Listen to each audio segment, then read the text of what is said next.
something that might help you understand pattern and orders of size. If you look at the pattern of a tree, it actually could be the pattern of the catchment and the streams and orders of streams. Let's call it a tree. Your trunk, you could call order 1, and it's the largest, and it's the least in number. And then we go out, if this is a breakdown fractal of 3, we go out to 3, and they're smaller, and there's 3 of them. The next time they break down again, order 3, there's 9 of them, and they're smaller again. We go again, order 4, and they multiply by 3 again, so there's about 27. Yeah. And on again, 5, and then it will break down probably again too small to actually draw. So you're getting more multiple in number and smaller in size as you go out, and it'll repeat as a tree, or repeat the other way in the roots. Now the seed would have germinated somewhere about here, the origin, probably just above the ground in a mature tree. And the water picked up by the roots here, we're taken up through the tree, and at the point of origin, it goes from travelling inside the root to the outside of the branches. Yep. So it goes from the inside of the root, through the tube of the root, to the outside of the trunk, and then over to the opposite side of the tree. And it's woven where the seed germinated, all the fibres of the tree are woven. Outside to inside, inside to outside. So that's only in a 3D pattern. It's a torus, but we've cut it. So it's a one-dimensional or two-dimensional pattern here. You can see it's just cut through. In reality, it's an explosion in 2 directions. Right? The roots explode in 2. But this...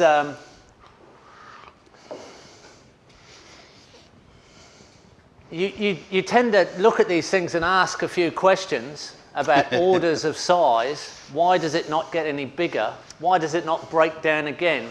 And I mean, you can ask those questions about everything, actually. Why is the Amazon the largest river in the world, the order 1, the largest one? The Amazon alone adds up to the top 7 rivers all put together. It stands by itself as an order 1 river, the only one of that volume. And there are none bigger.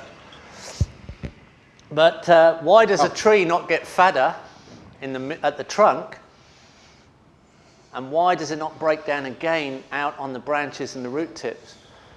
Well, you can answer it with a tree. It's inertia in the trunk. It can't lift any more water. And out on the branch tips and the root tips, it can't break again.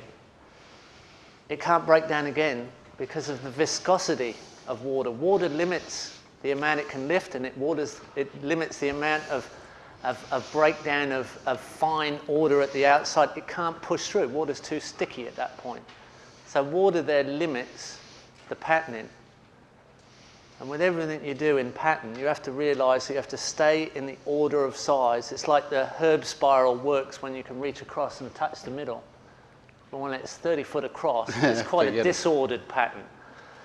When you look at the small fields of agriculture surrounded by the input of nice hedgerows or nice interplants of trees, there's a nice order of replacement of nutrient through the perennial assistance of the trees and the other features. When you get a 1,000-acre field that's been flattened and planted to one crop, it's complete and utter disorder. There's no chance it will come back into a harmonic pattern unless you leave it alone.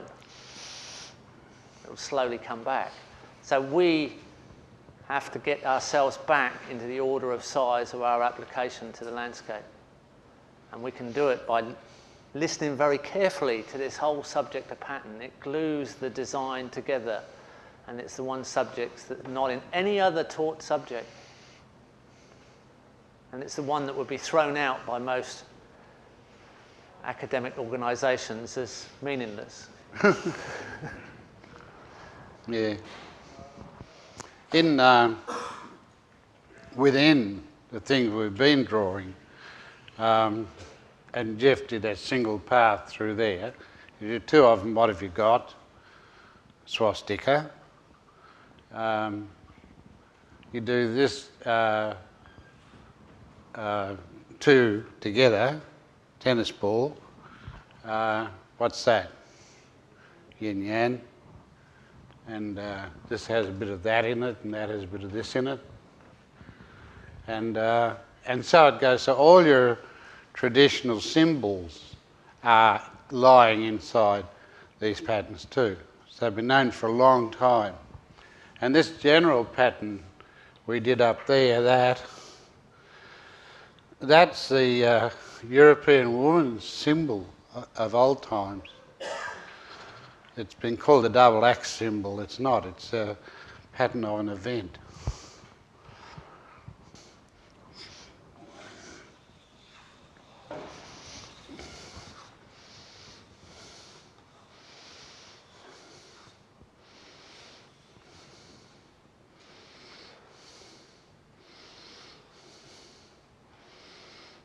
Yeah, they're all whole symbols. And they all mean something. Infinity symbol comes in, and so on. And you'll see these in old temples and often repeated in patterned systems. But what we're talking about is perhaps their meaning in terms of real life systems.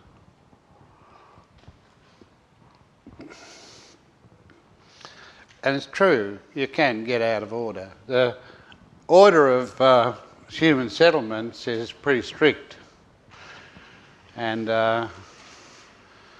it is the usual power curve, like cities, towns, little towns, villages, hamlets. Arse up. Cities. This is the number. This is the size. Cities, towns, hamlets. And if you've been out in the ground plotting the size of settlements, as I was a geography student, I get into a lot of troubles. You find one here, it's on its way from that to that or from that to that. And you always find these are pretty temporary events. The sizes between the orders don't last long. And then there are orders of size for behaviours. Generally speaking, nobody claps until there's about 20 of you, and at a university nobody writes till you've got 3,000, and so on. So you can plot behaviours against orders of size too. And we all knew that at university. We taught it at university, and we all knew that the 1 hour lecture was very inefficient, and we taught that in a 1 hour lecture. So it sort of explains why things don't happen in the real world. We just go on pretending it doesn't matter, but it's not. It matters a lot. I'm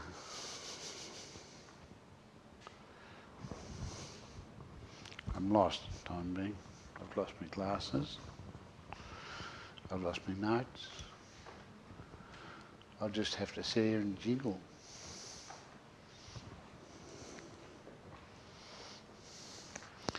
Now, the application of what we know about pattern to what we're doing in design. That's very important. So, in fact, when somebody calls you in, say to a farm or somewhere like that, what you end up with is patterning their system for them. And we talked, I think we have talked about that spiderweb patterning for energy governance. Yeah, we did, didn't we? Distance from the house. So you do that. But there are lots of other patterns you can put on your design.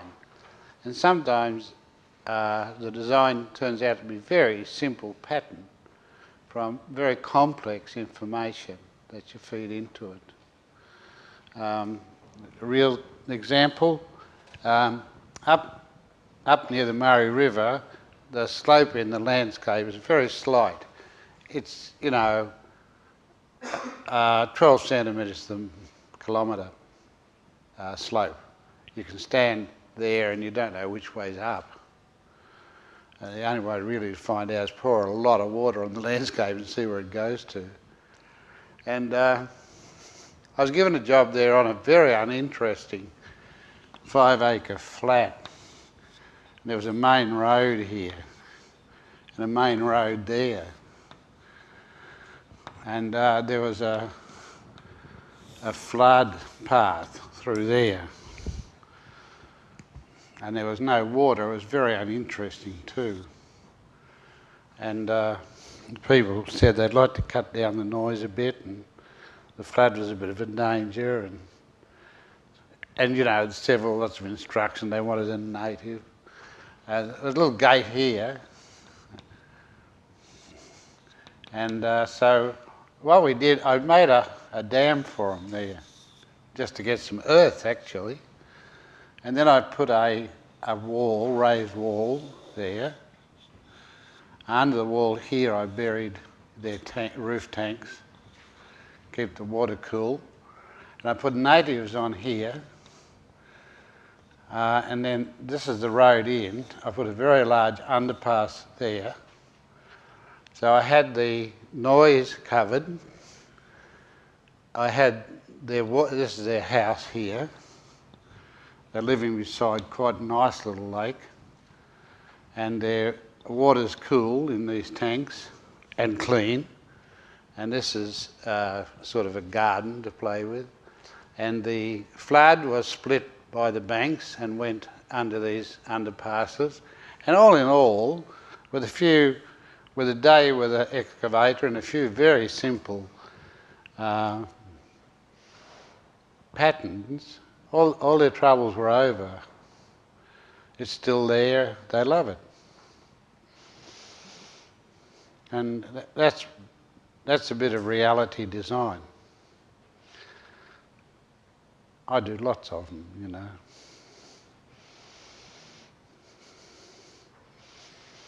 I used to do sometimes a couple a day or 500 a year or something like that. Then I got bored with it, and that was at the stage where I'd walk in the gate and they'd say, "What are we going to do?" And so I've got all that worked out, don't worry about it. You'll get like that if you do a lot of designs. There are too many designs, it just simply gets boring. And it's nice to strike a difficult one. I remember a bloke who called me in and he had a stream and he had a real erosion gullies and one coming in there, very sharp erosion gully, and it was almost his only house site. It's the erosion gully. I loved it. I said, "Oh, great." So we poured 2 concrete spans and put his house on that. And we had a big cellar underneath. And we put a glass over that and made that into his glass house. And walked down here. This was more of a shade house. And there was a little jetty there into the stream. And the whole thing was very cute and worked extremely well. We had cold air sources, hot air sources, underground gardens. I said, it's very nice to meet someone with a huge disadvantage like a gigantic gully. So you can do something really interesting, Yeah.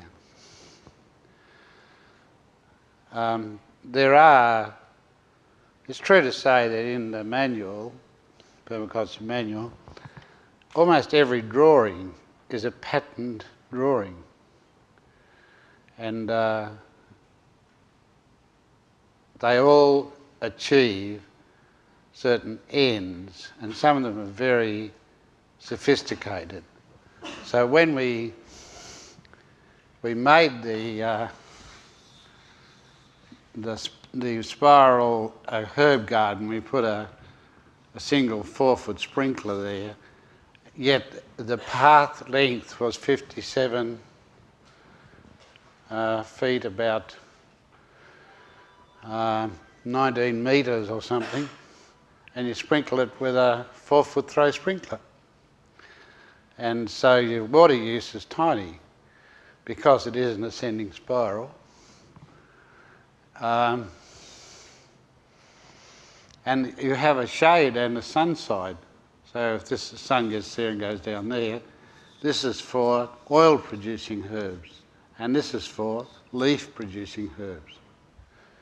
So you have a good splitter. And when we started to do banana circles, that was very revolutionary. We'd dig a pit, not very deep, not 1 metre deep, and we'd plant bananas around 12, and we'd put one little sprinkler there, and then we'd fill that with mulch. When the bananas came up, we'd weave palm fronds in between, so we made it quite a large basket actually, about 1.5 metres high, and we'd fill this up with newspaper and other rubbish, and so we had very big water absorption, and we hardly ever had to water. And we got 12 to a 3 feet circle, right. So now the Ag Department says plant your bananas 18 feet apart or something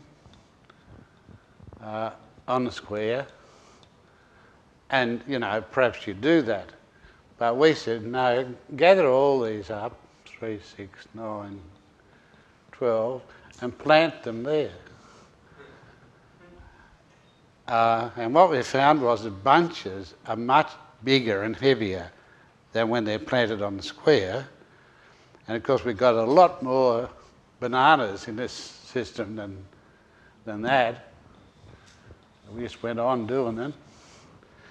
And we got 85 times the weight of bananas from our area that the agriculture department would get from a similar area. Now, we didn't change anything but the arrangement, right? We didn't put any fertiliser on.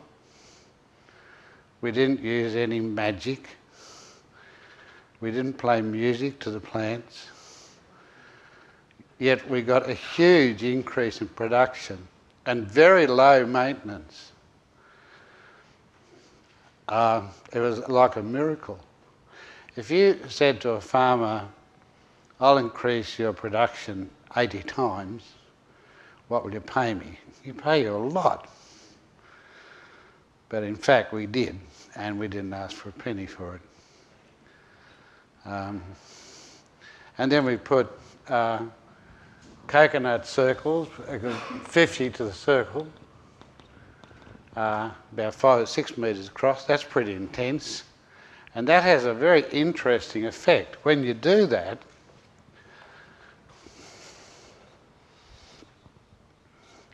the coconuts come up. They like to space out a bit. And they space out themselves. People keep saying, won't all the trees run into each other? I said, no, they know better than that.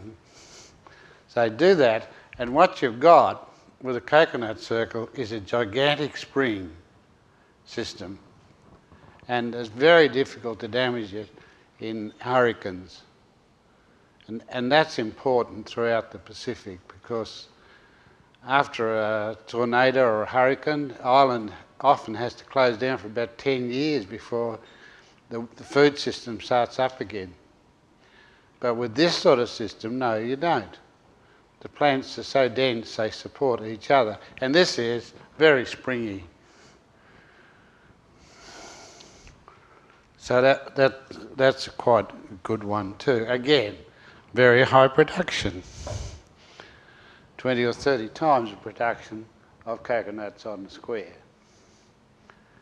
And single mulch for 25 trees, one place to mulch. All the husks go in there, all the old trunks go in there. Same with these guys, all your banana fronds go in the centre.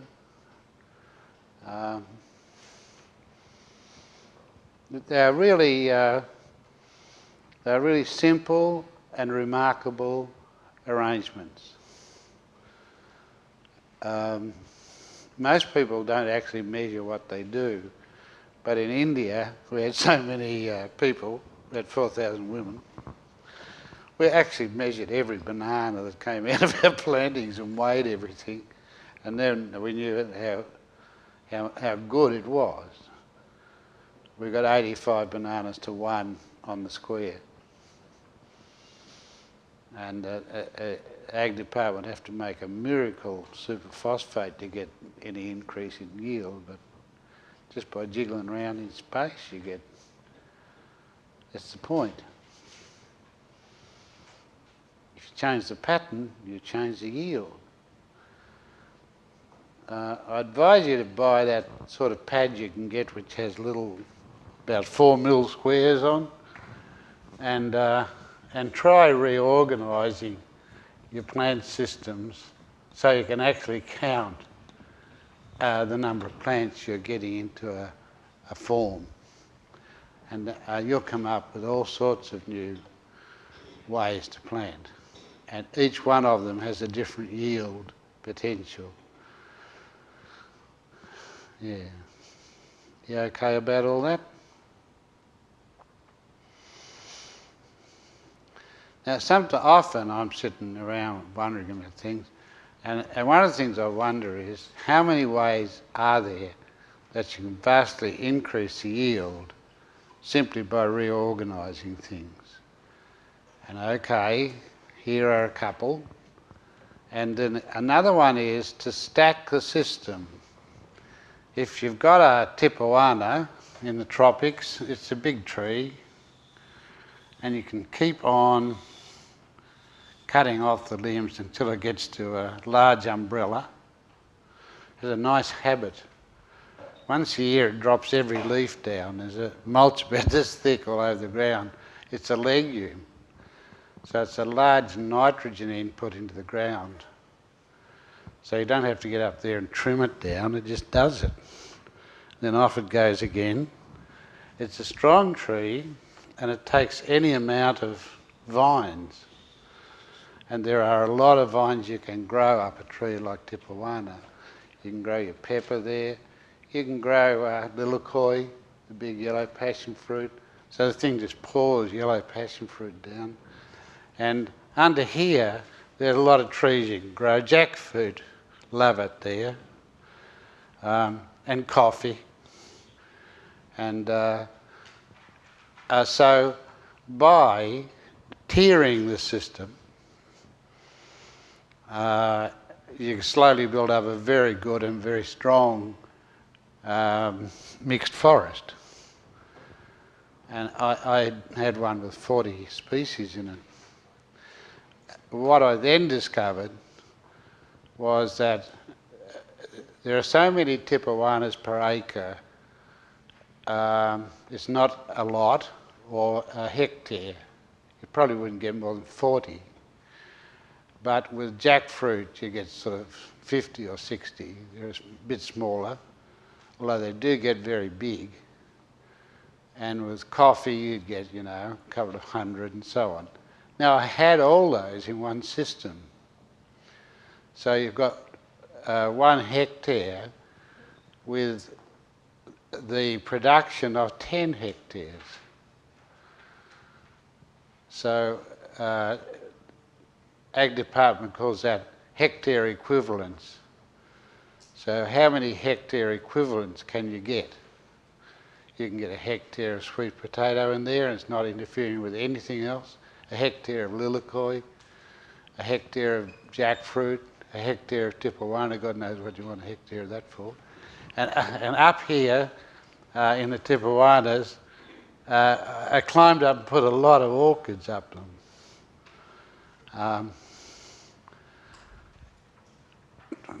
There's all sorts of pests.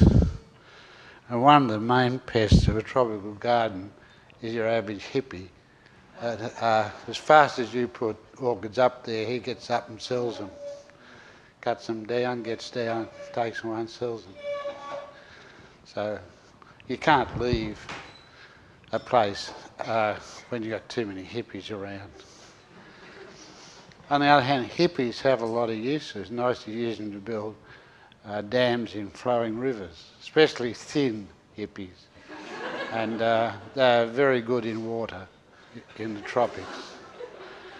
So I'm a bit of a hippie expert. If you parade 200 in front of me, I'll pick out the team you need for the job.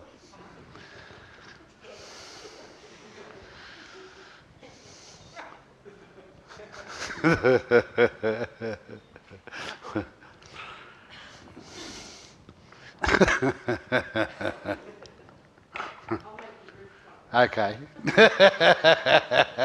We've got a roof tile hippie here. We bend him over her thigh. So it really, and it's good fun. And the other thing is, you can do a lot of your design work away from the field. You know, it can be raining, you get inside with your squared paper, and you come out with some really good stuff. I don't know how many people really want an over-designed small farm, because the yields are enormous. You've got wheelbarrows and hippies to get the yield out.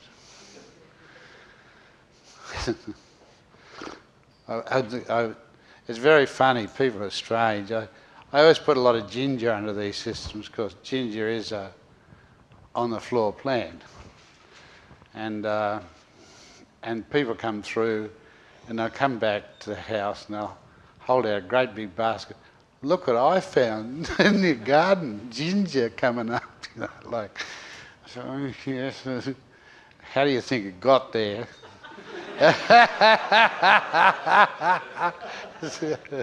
They always pick all your ginger because they think it just fell from heaven or something.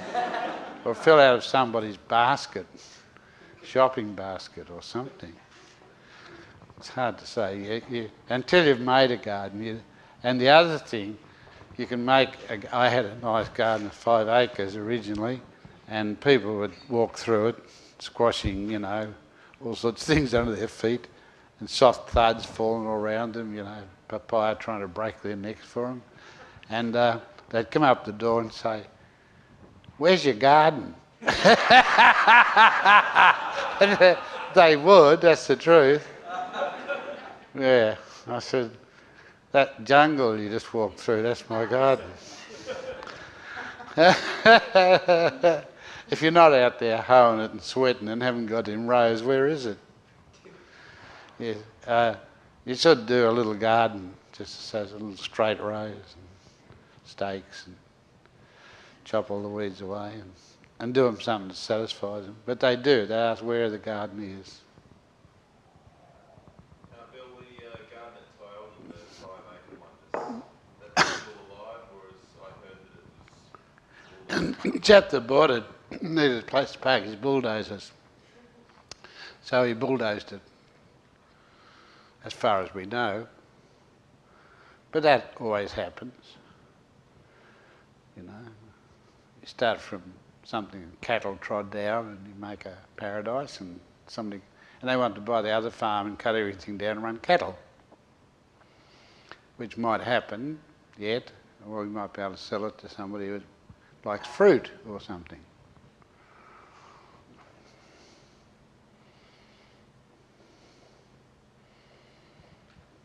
Yeah. As I've left a place and sold it, it has almost always been destroyed, and almost always for cattle. So when I put in trees these days, I think, well, I'm giving them something to chop down. Not much fun if you've got nothing to chop down, is it?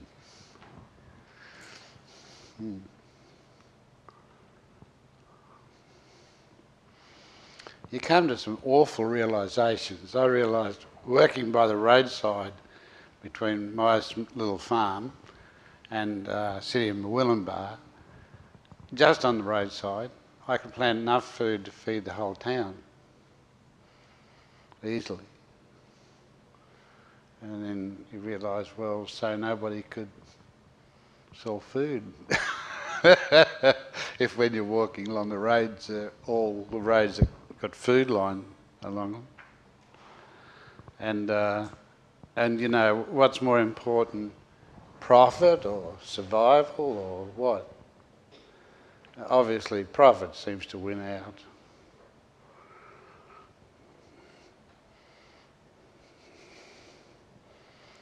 I've periods of vigour in my life when I put in vast quantities of food somewhere and move on, you know.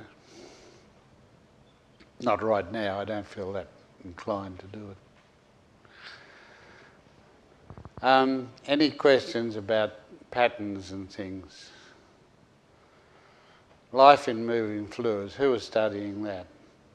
Rebecca. She's just doing a PhD, and that was one of her texts, Vogel's Life in Moving Fluids. She's a marine scientist, aren't she? And there are applications in scale, and we've been looking at some of them. When you're stacking whole systems, there's a whole scale of things like ginger plants through a different scale of things like bananas or coffee, and a different scale of tipuanas than jackfruit or citrus. And I think at the stage where I left that property, there were 400 edible plants in my garden, which is quite good. Most ecologists will tell you can read it most in marine ecology and that. The edge of a system, the edge of a channel to a shallow water place or the shoreline itself is very productive. It's true to say, in any case, the only natural accumulations you'll see are on edges. And just think of it as you go down the road, things end up on the fence or in the gutter, and you can get vast quantities of plants off fences in the deserts further out. And so edges between systems are often very, very productive.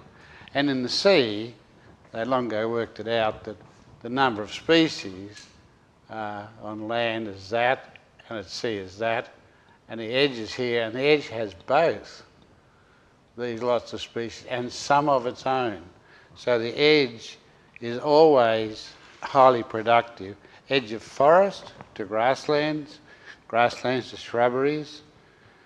So if you want a lot of things, then do your edges. And if, in one case, the Finger Lakes of Northeast America are notorious for blueberries. There's lots and lots. And the Finger Lakes are well named, they're all like this. This is the lake, this is the land. And it's coniferous forest, so you've got birches and pines and other things there. Water here, good trout lakes. And on the intersection between the conifers and the water grow blueberries. So all this is blueberry, all that edge. So it's a beautiful place to go with a little boat and fill up with blueberries. And it has a tremendous production, Finger Lakes, and sort of let that be a lesson to you. We'll do 2 ponds. This is one. And here's another one of exactly the same water surface. There's no more water surface in that one than that one. But this one is a fantastic producer. Fish feed from this edge, and if you watch streams, fish are either nibbling the vegetation along the edges or they're waiting for insects and things to fall in from the edges. And this has a huge amount of edge, and that has the minimum amount of edge. So just think of what you're doing. And if you want a little system that produces a lot, then shape it very carefully. If you don't care much, if you want to make a 5-acre pond and make a living on yabbies, then just make a 5-acre pond. Doesn't matter. Yeah, plenty of yabbies in there for you to make a living. We've worked out it takes you 3 acres of yabbies to earn your living.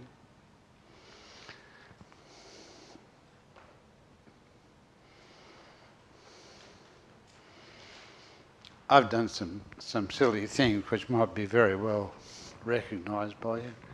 I've built compost heaps underwater. What about that? I've put crates in and packed organic material, and what came through the crates outside are things called, if you throw lettuce in warm water and just leave it there, swarms of little organisms feed on that lettuce, and they're called fusoria. It means just a whole lot of little things. And that's what happened around my compost heap. And then round it, there were lots and lots of tiny things feeding on fusoria. And outside that, there were bigger fish feeding on the things feeding on the fusoria. So it really jerked things up a bit. So I would recommend a compost heap in your pond occasionally. And how about this? So you can break your stuffy habits, you can design by random assembly. How many things can you put on or in a pond? Can you put a glass house in a pond? You can, of course you can. You can float it on a pond too. I just got to that point actually when the Swedes patented floating glass houses. It heated a column of water, they had a heat exchanger in, it heated their houses all winter. Wow! You know, so I'm sorry I didn't patent it, but I wasn't patenting anything. I was just putting things in things or on things. And at that point we had a card, somebody made one out of the book, had a card which spun around, and here you had everything you could build, like glass house, dog house, chicken house, and here you had all the other things, and you just spin the outer one and build whatever it is turns up. You can build ponds in your glass house and glass houses in your ponds. But we're too stuffy to do those things. So we need to have something that gives us a random assembly. I used to spend my evenings in motels making random assemblies. That's how I got the chicken heated glass house. I put the chickens in the glass. I thought, well, I better keep them away from the plants. So I put them under the benches to start with. And we ended up with a very efficient chicken heated glass house system, which has gone a long way, in America at least, northeast United States. Places where glass houses were costing too much to maintain because of the heating. And so some of these famous designs, famous like the one in Berlin where the people are living in their bloody chicken house, you know, were just random assemblies. That turned out good.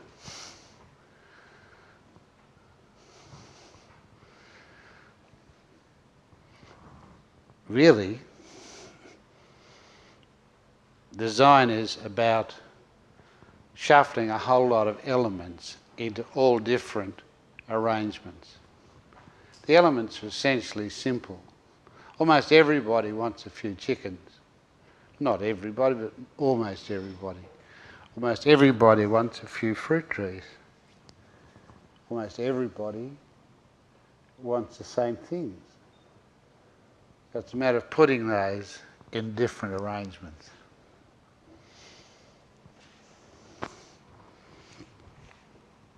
I love patterns. I used to make a little garden with minimum path. And it was, if you draw this for yourself, if you make a little keyhole and a garden that you can reach around it, you have almost no path compared to crop. So you stand here and you can reach everything from there to there. And this is 13 metres squared, that bed. If standing in one place, you can tend 13 square metres. 13 square metres is the size of a garden that feeds a family in the Philippines, the Samaka Garden. So by standing in one place, you can feed your whole family, sort of.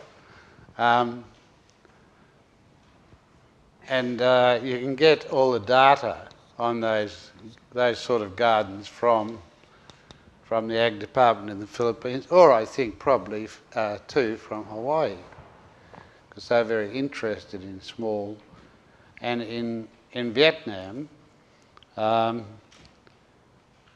people studied common ailments of the people and listed them all, and all the herbs that cured them, and found you only needed 36 herbs for most common ailments. So they planted trays of them and issued them out to everybody. So you've got the whole garden, the whole herbal cures in your garden in a very small area, a few square metres. So it's all sorts of good things, because they're never going to do that here. They want you sick.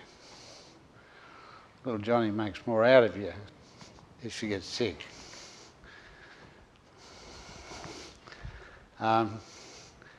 One of the nicest meetings I ever had was in Vietnam. We had a meeting for domestic food security. Everybody coming had an interest and a practical experience in feeding people in their houses. Now, can you imagine the Australian Liberal Party setting a seminar for domestic food security? It's like, you know, they chuck up all over you first.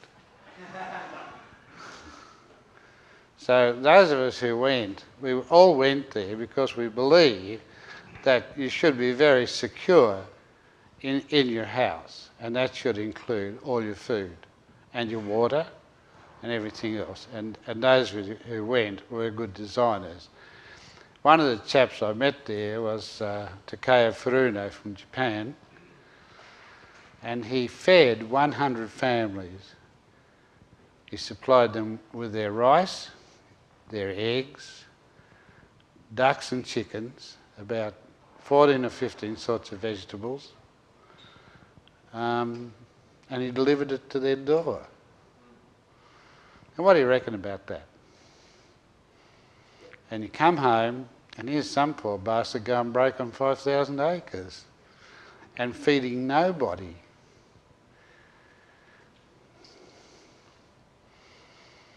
I grew up in a world where every farm I could see was providing me with some sort of food.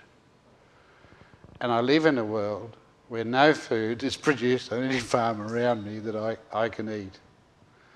And that's just in my lifetime. And what's happened is the market has become an industrial market. And a farmer no longer sees himself as producing good food for other people to eat. He sees himself as in a competitive market to supply an industrial processor and going broke rapidly. But Furuno stuck to his guns. And then he did it all with ducks. He cultivated with ducks, he did his pest control with ducks, he did his weed control with ducks. He took the ducks out just as the rice got heavy in the ears, because the ducks like rice. And then he sold the ducks, and everybody ate them. And I was so impressed with the way he worked it out that I asked him, could I publish it? And he wrote a book in English for me. And I've got it, it's called Power of Duck. Have you got it? It's a beautiful little case history. It's very careful, isn't it? And as ducks are not a big input, you just hatch them. He's got a little hatcher, and he just tips them into the rice field when they're 8 days old. And the rice is too. That's only little. He said they are classmates. Little ducks don't hurt little rice. And as they grow up, they sort of complement each other.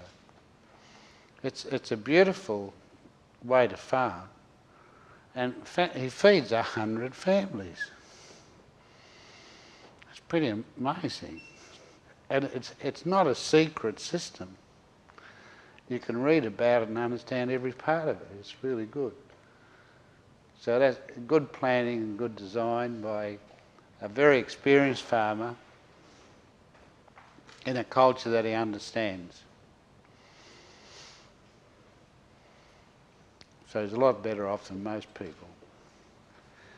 Here's something which may interest me a lot when you go around the world. Have a look at how many processing machines you find. On Furuno's farm, everything is processed on the farm. Everything is husked, packaged, fermented, bottled, plucked, and sent off farm in a processed form. You can't buy a single processing machine in Australia. You can buy every sort of production machine and no processing machines. So you have no hope of improving your profits by taking raw materials and making something out of them. So you can go into farm machine shops. It's got all sorts of ploughs of all the sizes you ever heard of, but it hasn't got anything for you to process your crop.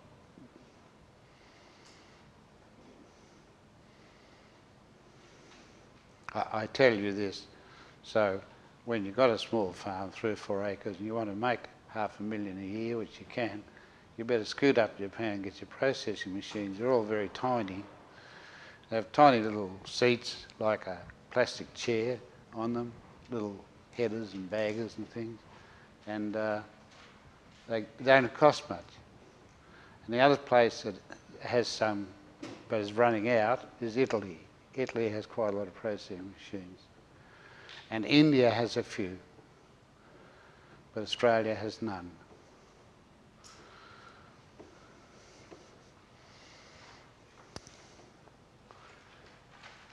Mr. Furuno is a sort of a hero of mine. In his holidays, he goes to visit less fortunate areas. He goes into China. We both went to Vietnam. He goes to Korea, and he sets up duck literate farmers. He tells them, you can do all this with ducks. And in Korea they started down in around Hong-Song-Myong province, and pretty soon nearly everybody is ducking their farms. And all the bags with rice in have got ducks on. This is duck rice, they say. I mean, purely organic. It has no fertilisers, no insecticides or herbicides. And everybody wants it. Duck rice. You right? Shall we answer some of these questions? Go for it. What's the question? Got a new one. Oh, I've got to get back a bit. Can you see it back there? This one's relevant, I think, right, to the Yeah. time. Yield. If we don't know the potential yield, how do we work out if you're in an energy surplus for the system? Ben. Who's Ben? Ben, okay. If you don't know the potential yield, how the hell can you? What you know is that whatever yield you worked out, you can do a damn sight better. Yeah, I agree with you. You can't. So, it's kind of, though, how do you know all the inputs you're putting in? I think it's a bloody good idea not to put any inputs in, but to build those inside the system. That's why I put that Tipuana there. But often in the creation of a system on a farm, you often have to use a lot of energy. And that was just what it was in relation to, is, you know, there must come a point where you've got to stop putting in energy to create this system you want to create. What you're doing is you're working towards permanence. Yeah. So the energy that you're using to build that system, you have to look at how that lasts over the lifetime of what you're building. If the lifetime's very small and the input's very large, then you're probably not going to be sustainable. But if you're building a dam with a bulldozer for 2 or 3 days, you're using a lot of energy, but that dam might last 1,000 or 2,000 or 5,000 years. Now that energy's stretched out. You could do it with 1,000 people in the same time.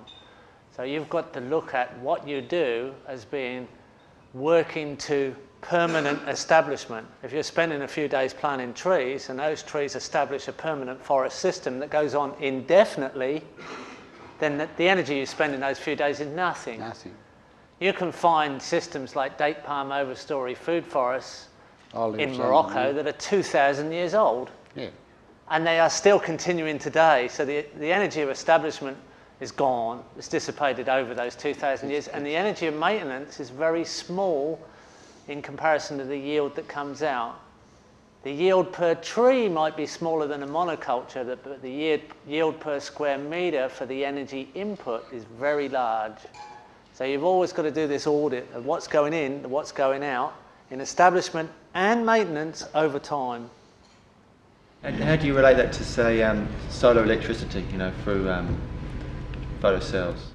So, well, you look at the energy of manufacture extended over the lifetime of the product. So photovoltaic cells have just gone, they've extended their life to 50 years, let's say 25 to 50 years, and the energy of manufacture of the photovoltaic cell now is replaced in 4 or 5 years of the energy saved.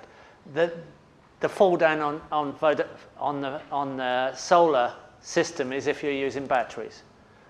The manufacture of a battery is very large over the lifetime of the battery. But in Australia, we have interactive systems where you're interacting back to the grid. Now, if all of us were doing that, or enough of us are doing that, you don't need batteries with an interactive system, so you knock the battery out. At the moment, the battery is still the inefficient side of it, but you have a decentralized system where you're only using the energy that you need, where this system that we're in now is a centralised system, is oversupplying power at the other end and polluting the biosphere. And it's supplying more than we actually need, just in case all of us switch all the appliances on at once, which is happening now, and like we've had big crashes in different countries.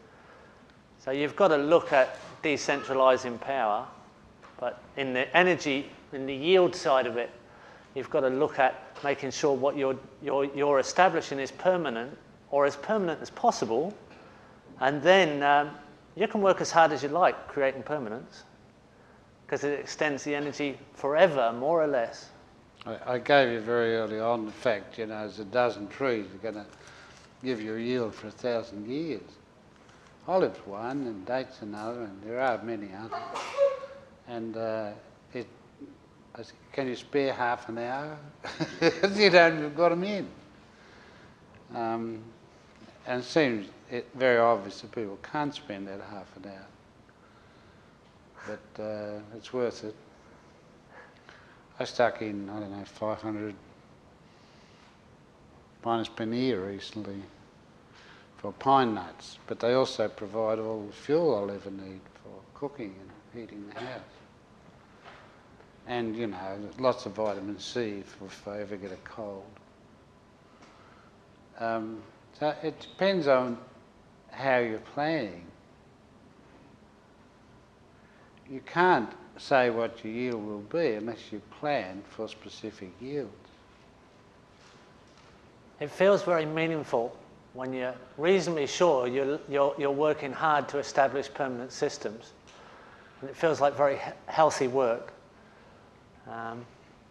And the more you do and the more you see your work establishing more and more permanent systems, the more encouraged you are. And you don't mind doing the work, it's fine. Right? But when you're working for things that keep collapsing behind you, it all gets pretty disillusioning. I and others have noticed that the older you get, the more frequently you put in perennials. You don't want to be working like hell when you're 90, you don't. You get those essential trees in. Okay, we've got another one here, Bill. There's two that are kind of similar here. Energy. No system is 100% efficient, but more energy out than in comes up often. Please clarify what energy in you include. And then also another, that's from John. And another one there is the Earth really an open system? Brenner. They kind of work together a little bit. Well, the Earth is, by definition, the universe is open. Energy comes in from the sun, and it's not a closed system. And energy pours in, really. And then back to the next one before, what was it? No energy is 100% efficient, but more energy out than in comes up often. Please clarify what energy in you include, which obviously the main one's the sun. That, and the other one is you. So that's why we think a New Guinea gardener is very efficient. They hand us back, you know, much more fuel than we supply them with to make their garden, whereas an Australian farmer is horribly inefficient. He needs 1,000 gallons of fuel per gallon of production. So the more that you count yourself as the energy, the more efficient things get. The less you do, the less efficient things are. Where's John? Well, it was really the issue that like there's always loss in a system. So if you include the solar energy, then you'll never get more energy out than you put in. And I'm presuming that in this context, when you're talking about the amount of energy you put in the system, you're talking about non-renewable energy, so fossil fuels and your own blood, sweat and tears. Yeah, there's one sort of process that's often discounted in ecosystems, and ecosystems major in trees. And trees have this incredible process that's very underrated called photosynthesis. Yeah, okay, but they use some of that energy to grow. I mean, there's always energy lost along there, otherwise you've got perpetual motion. Well, there's a very interesting experiment done years ago when a gentleman planted a small willow cutting into a pot of soil, and he weighed the soil and he weighed the willow cutting, and then he just added water. And 2 years later, he pulled the experiment apart and weighed the willow, which was now a large tree and very pot-bound, and weighed the soil. And he'd only lost an ounce or two of soil, but he gained half a ton of willow. Right? Did he measure all the air, all the carbon dioxide that went into it? No, well, the willow had taken the sun's energy and turned it into solid matter as a form of starch. And that, breaking down over time, builds soil. So your sustainable bank in an ecosystem is the built-in fertility of soil, which you are allowed to take the interest from. And that's what you're designing over a large ecosystem that's productive. Right? You're working within the surplus interest of the sun's energy in that ecosystem you've designed. Right? So there is surplus in there. Right? And it all originates from the sun through photosynthesis, and so do you. Right? Right? So you have to design yourself into that equation without over-harvesting. You can't spend more than the interest that you're getting from the sun. You can design that system to take more from the sun by designing with the patterns and shapes that will take in more of the sun's energy. And indigenous people look at forests or ecosystems, and when they see animals, they don't see them as a separate part of the forest. They just see them as a mobile part of the forest. So as your ecosystemic farm develops and it can feed more and more people and animals, it's just an extended, highly productive ecosystem that has surplus, endless amounts of surplus you can harvest, but not over-harvest. And that's where you need to understand the energy equation. It's very interesting, it's quite complicated, it's not over-complicated. Does that make sense? Well, it does. It doesn't. Well, yes. The end game is when the sun stops. Yes, in which case your system will continuously degrade, so it's not sustainable. Quickly degrade. Sorry? Quickly degrade. When the sun goes off, yeah, it all stops quite quick. But until then, it's endless because life is anti-entropic. Everything is. When we're driving around on fossil fuels, right, in 1 hour... Pretty remarkable. We're degrading the system without switching the sun off. We're driving 1 hour in a car on 100 years of sunlight on 1 acre of prehistoric forest. And you're cheating real time. You're cheating the sun's energy. You're spending it fast. It's fossilized sunlight you're driving around on. And all our systems depend on that now. Like global development depends on that. And we need to come back to real-time design. And that's only designed with ecosystemic processes. And we can rev it up. We can design it to be more productive than ever before. Never before have we had all the world's flora and fauna to play with. As long as the weed people don't get in our way too much. And right? the eco-fascists. The eco-fascist type behaviour, we can make incredibly productive systems. We have to realise that all our food plants come from all the continents of Earth except this one. And we've only produced a macadamia nut. Now there's a big rave about bush tucker, but all our food plants come from all the continents. You know, imagine Italy without tomatoes. It wasn't that long ago. But now we can design all kinds of incredibly diverse productive systems, and we can get incredibly energy efficient systems with great gain. Australian bush tucker is pretty awful. Usually fairly sour, and sometimes, you know, you talk to Aboriginal people and say, what's it like eating this stuff? And they say, oh, it's terrible, you know. We always had sore throats, and we had furry tongues, and it's just awful stuff, but it's all that we had. And I think the eco-fascists should be forced to eat native food because they kill them off quicker than anything else. We need a few hundred years of speciation there. Yeah. If you look at our foods, you know, the history of our foods is quite interesting. The carrot originally was a white carrot and became a purple carrot and still is sold in some places. You can buy purple carrots in Egypt. But it was a Dutch gardener that developed an orange carrot or speciated an orange carrot that all our carrots come from. So there's been this speciation of food crops. You can track them all down.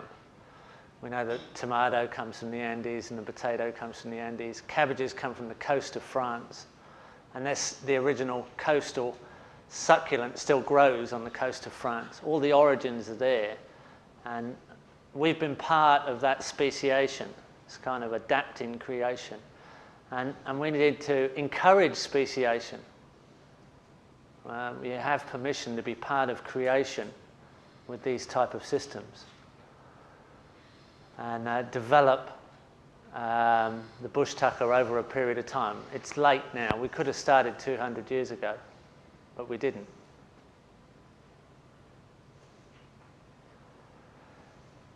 So who was Brenner? Right. So you get an answer on that one okay? When the sun goes out, it's no longer an open system. Closes with the sun. Until then, we're pretty open. Well, the sun goes out, there's no system that we recognise. We live in a sun-drenched system, that's it.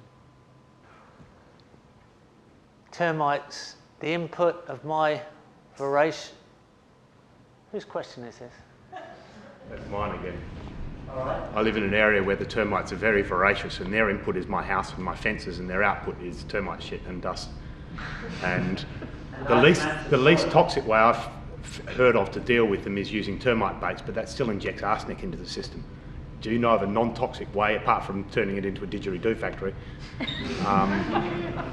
of keeping termites away from the house? Because virtually every system involves poisoning the ground and the wood that you stand on. That's true if you're building out of wood. Well, my house already exists, and I'm not going to knock it over and build another one. Where are you? In Western Australia, southwest. You're probably stuck with poisoning termites. Yeah, I was wondering if, yeah. Chickens love them. Yeah. A lot of the control in Africa is to raise up your storages and things and let your chickens underneath. They never get past the chicken. But if you made all the mistakes already, you know, you are probably going to turn into termite food. There's a mesh you can buy for buildings. CSRO have got it. And you lay it underneath your concrete and that stops them. Yeah, unfortunately my house was already built when I bought the place. Can you cycle chickens underneath once a month? Yeah, I could get chickens underneath easily enough. They don't have to be permanently there. But, I mean, there's certain structures where they actually come in under the soil and come up underneath the slab because it wasn't properly prepared and stuff. So. It's very true that in the dry lands you have to think like a termite when you're designing. I know the biodynamics people say that you crush them up and stir it 300 times this way and 200 times this way and spray it around and it kills them, but frankly I don't believe it. Biodynamically extinct termite. When you get north of Brisbane, it's true that, you know, ants create more soil turn more wood into soil than worms. As you get towards the tropics or subtropics, arid landscape, it's the ants and the termites that are converting wood to soil.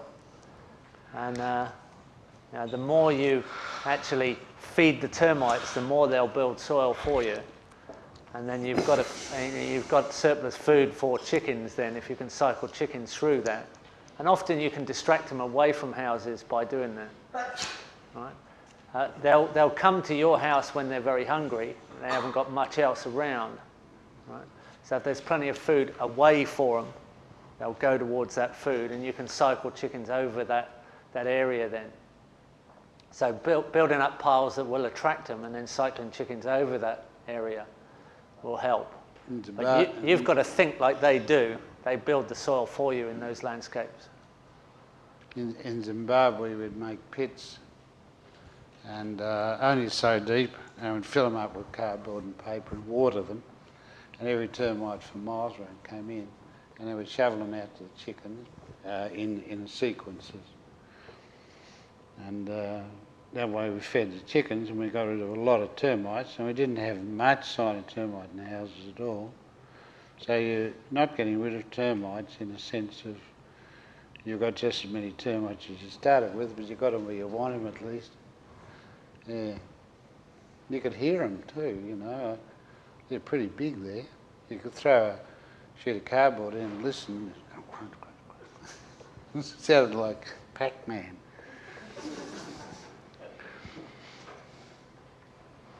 Robert Mugabe has largely replaced the termites.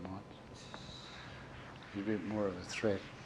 So can you please cover the retrofit of a farmhouse for grey water irrigation? That's really, I think that's really in the water section when we're doing reed beds or grey water. We've found, both in Hawaii and here, that there's a lot of standard plumbing fittings, and enables you to switch to grey water for your garden, and just turn a tap and your grey water just goes out and waters your garden. It's fine. Or you can go to England. I was reading the Times recently, there's a letter from somebody retired, colonel. He gets out in the garden, lies on his back and sucks on the hose that his wife is holding in the bath. And does his best to try not to get a mouthful of bath water, and starts the hose siphoning and waters his garden with it, you know. I mean, the English are so bloody weird. And you know, and I thought, you wouldn't get that published in Australia, you know. People going out and laying on their backs and sucking on hoses and emptying their bars on their lettuces. But I liked it, you know. I thought, you good old bastards, Lieutenant Colonel, somebody said Lieutenant Colonel, somebody retired, you know, making this bit of effort to get his bathwater out onto his garden. The interesting thing about pattern that with information is that when we use pattern to remember information, it's almost unforgettable. Actually, it is just about unforgettable. But when we use written language and numbers, which we haven't done for that many years, a few hundred years, 1,000 years or so maybe, before that all information was passed on with art. Really, it's where art and science meet. And the song? We pass it on with paintings, we pass it on with carvings, we pass it on with pottery, we pass it on with theatrics, we pass it on with rhyme. What it is that makes it unforgettable is the harmony of the pattern. It doesn't matter if the information is smaller than the harmony of the pattern. For instance, my maths teacher taught us how many feet there were in a mile, and that's a rather unusual number, and it's not much good to me in Australia now with decimal, but when I teach in America it works, because you're still on imperial measurement over there. And it stuck with me, and I even remember my maths teacher's name because of it, Mr. Loosemore. Loosemore. Mr. Loosemore. Loosemore. Yeah. And Carry And on. I was often very unpunctual to school, often late, so that helped me remember it too. How many feet there are in a mile? 5,280. But it's not a number easy to remember. It's not like decimal. It's not like 1,000 meters in a mile. So he taught us this little rhyme. It's what's called mnemonics. Mnemonics. And it's this. It's 5, 2, but you're going to say it like that. 5, 2, 8. Oh, I will be late. late. Now, it's not the numbers I remember. It's 5, 2, 8. Oh, I'll be late. It's the harmony of the rhyme. It's longer than remembering just the number. But it's the rhyme makes it unforgettable. So 5, 2, 8. Oh, I'll be late. Now, all those sort of things are in your culture already. And often people didn't tell you. Often there are things like nursery rhymes that traditionally are given to a lot of children in a lot of cultures, and you aren't told the meaning until you come to adulthood. And often you're only told the meaning of one nursery rhyme, and then all nursery rhymes suddenly make sense. And you search around all the nursery rhymes trying to find the hidden adult meaning. And if I started a nursery rhyme that's pretty common in English, you'd probably all join in. See if you'll join in with me now. If you know it, join in, okay? Jack and Jill went up the hill to fetch a pail of water. Jack came down and broke his crown, and Jill came tumbling after. Up Jack got. Up Jack got. Home did trot. Off did trot as fast as he could caper. Off to bed to dress his head with vinegar and brown paper. which was a cure for headache. That was the hidden information and it should have told you. Right? The brown paper covered in vinegar on your forehead evaporates and cools the forehead. So it's, that was the why Jack fell down and broke his crown and all those sort of things. Right? To tell you a simple remedy for a headache. Right? Go to bed, put brown paper on your head with a bit of vinegar and it'll evaporate and cool your forehead. That's the sort of thing that Patten is used for. And you didn't know the cure. You'll never forget Jack and Jill now. Right? It's even easier now to remember it because it has a meaning. Right? You'll find that through all sorts of cultures. Right?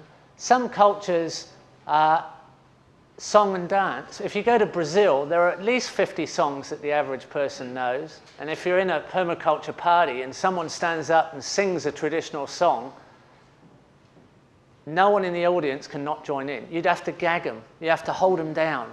They won't let that student sing on his own. They can't. We've tried. I've stopped a song 3 or 4 times and said, let him sing on his own. They just can't. Right? And they're also a dance culture. It's quite often, people will know 30, 50 dances, and some have great long repertoires. And originally, and some still, have meaning in the dance. There's a message in that dance. And it's unforgettable to a Brazilian once they learn the repertoire of a dance. Even more so if there's an actual meaning to that repertoire. It's quite interesting. If you go to a modern supermarket in Brazil and you're walking around with your trolley and a traditional or the latest song comes on, and now there's modern songs that have modern dance repertoire, some quite complicated, and some really popular song comes on, no one, men or women, especially the women, can stand still. They're all off on the end of the trolley. All the checkout chicks at the end in the checkout, they're all going. Right? Once that song comes, they can't stop moving. It's impossible to stop them because it's a dance culture. And that's, you can track this pattern recognition and pattern information exchange system all the way through, right? All different cultures. Every single culture's got it. Really, the ultimate system that you could think of very close to here is the Maori system, where they developed the moko. The Maoris arrived in New Zealand, a very long migration into quite a cold climate for Polynesian culture. They arrived in a country that had no furry animals, a few big large birds, right? Very dense forest. Right? Most of those large birds were out on the more open country. Difficult country to survive in. They had 10 varieties of sweet potato and 2 or 3 other crops, a couple of trees, a rat and a dog that they brought with them to eat as domestic animals. They were very tight. They said early settlements were all on river mouths so they could harvest the fresh water, the salt water, and the forest. You've got to survive on 4 or 5 varieties of crop. It's all pretty tight. So they made sure people didn't forget. So they developed a tattoo, and a very nice natural pattern tattoo. And when you were tattooed, it was a greenstone jade chisel and a whalebone hammer. And as you were tattooed, it was an open cut tattoo and the dye was poured in. The songs of your ancestors were sung to you at the tap of the beat of the hammer. And the pain and the pattern was imprinted in your mind. And you never forgot those songs. Those are the survival songs. And in the song there is meaning. And that meaning helps you survive. So here's a real link between art and science where they definitely meet together. And if you ever forgot that song, especially the most important songs were put on the most painful part of the body, you just had to rub that part, rub the side of your nose where that little spiral is, and the whole song comes back in your mind. You only have to start the song actually, and the rest of it comes along. It's quite interesting how that works, and it makes for a really sustainable passage of knowledge from one generation to another.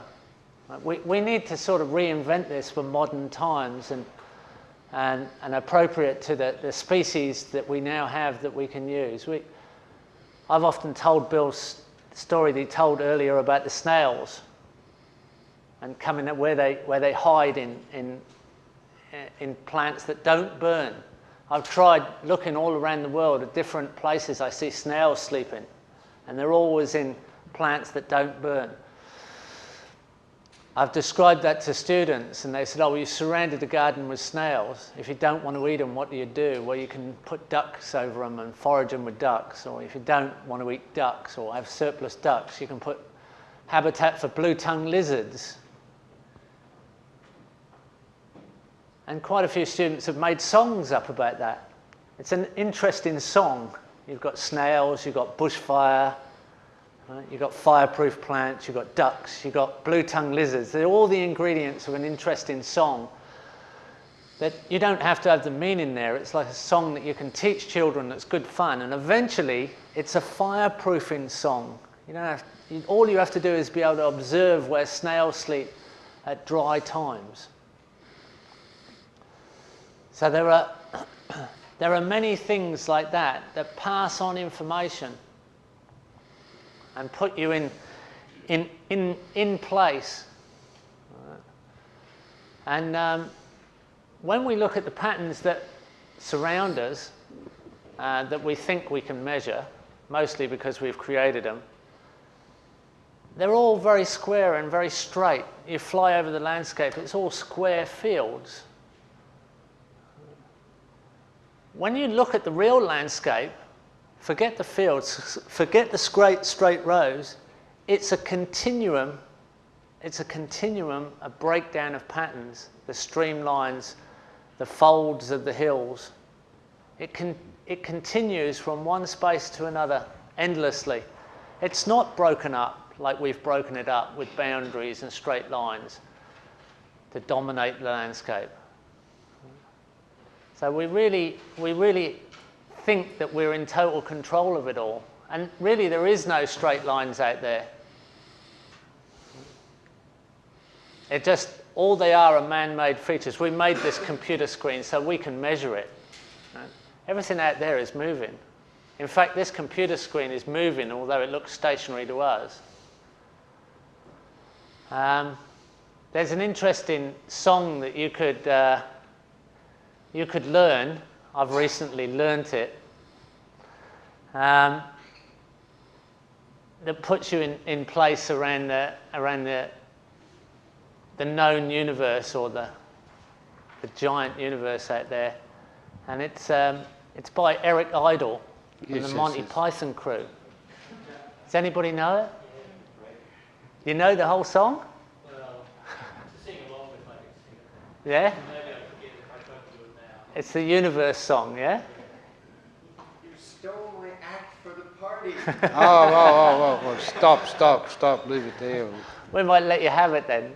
Well, you'll have to give me some time to nail down the last verse. The last verse? Right, yeah.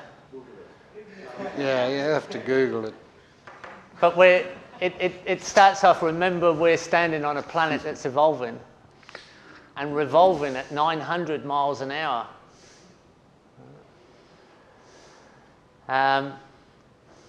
It's orbiting at 19 miles a second, so we reckon. A sun that is the source of all our power.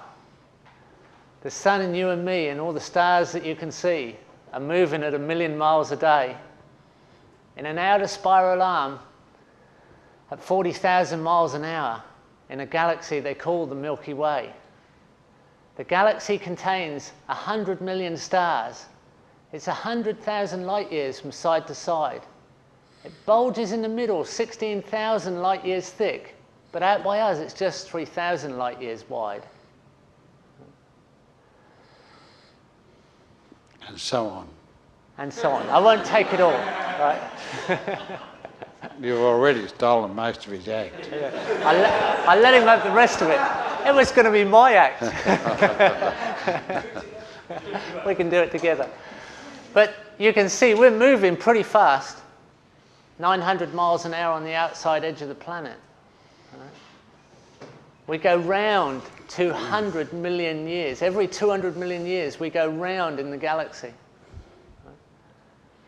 There's something like 1 million billion galaxies out there at enormous distances.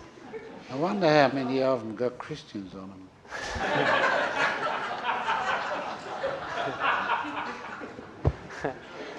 Even the planets come in orders of size. Even the galaxies come in orders of size. When you go out to the largest thing, they come in orders of size and the smallest things. So we need to get ourselves in scale. And the bigger, the slower. The bigger, the slower. That's right. Well, that was good. I enjoyed all that. Have we finished for the day? We're done. There you are.